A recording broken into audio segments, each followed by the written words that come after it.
Маданият барпы жолун жаңыртуу жазда башталган. Ошондон бери улам бир жерин кеңейтип, жолдун астынан өткөн суу түтүктөрдү алмаштырып, айтор иш өз нугунда жүрүп жаткан.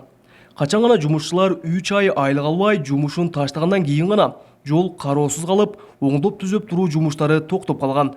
Аны кесип этинен айдоочулар запкы көрүүдө. Мисалы үчүн мен азыр сотко кетип атам. Саат 10го дайындаган болчу.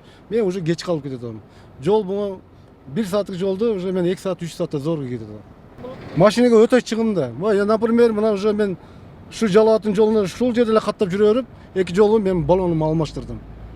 Мындай айтканда, азыркы бушный баллондор азыр жыртылып атат да, кырчылып атат дегендей.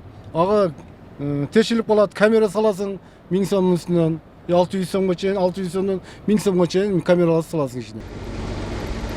Жаралган ыңгайсыздыкты Транспорт жана жолдор министрлигинин Жалал-Абад облусундагы өкүлү каржы берүүчү Евразия өнүктүрүү банкынан акча келбей жатканы менен түшүндүрдү. Көрсө, жолдун курулушунда, документ иштеринде бир топ кемчиликтер бар экен. Аны жоюу боюнча банк бир топ талаптарды койгон. Вопрос массовый башталып кетти деген, пока башталып кете элек, финансирование пока до конца чечиле элек. Переговорлар кетип атат. Биз тараптан, банк тараптан бизге бир 7 пункттан суроолор болгон. Ал пункттардын бардыгын биз жазып, тиги подрядчик эмеге, банкка бардыгын даярдап бергенбиз. Но жакынкы күндөрү дагы банктын представители келген жатат, ошо именно Евразийский банк представители. Ошону менен вопрос Совет банкова чыгып, вопрос чечилген турат да. Аталган министрликтин өкүлү билдиргендей, азербайжандык компанияга жол курууну баштоо үчүн аванс катары 6 миллион доллар которулган.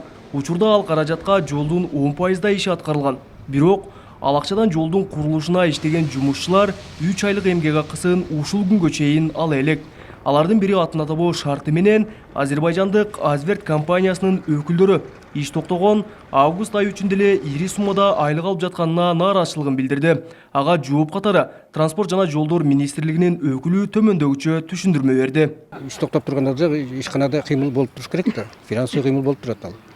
Мисалы үчүн проекттерге какие-то изменения кириш керек болот, кээ бир жерин такташ керек болот. Бул аппаратты кармап туруш керек. Мисалы үчүн башка ишканалардан кат келет, ага жооп даярдап туруш керек. Ошого окшогон необходимый персоналды минимальный кармап турат, аларга айлык бериш керек обязательно. Элди түйшөлткөн жолдун курулушу качан кайра жанданарын, жумушчулардын эмгек акысы качан берилерин сурап, азербайжандык Азверт компаниясынын Жалал шаарындагы кеңсесине бардык. Бирок жетекчиси жок экенин айткан кызматкерлер эч кандай маалымат бере алышпасын билдиришти. Неде жооп бере албайм деп ушида. Айтор чаңы чыккан 67 чакырымдык Маданият барпы жолунун курулушу качан уланары белгисиз. Азырынча жол курган тарап мал менен суу себип туруу менен гана чектелүүдө. Билгилей кетсек, Бишкек-Ош жолунун аталган бөлүгүн 2018-2022 жылдар аралыгында бүткөрүү пландалган. Ал үчүн Евразия өнүктүрүү банкынан 60 миллион доллар каржы бөлүнмөк болгон. Кабылбек Учкунбай уулу, Тынчбек Доолдаев, Жалал-Абад облусу.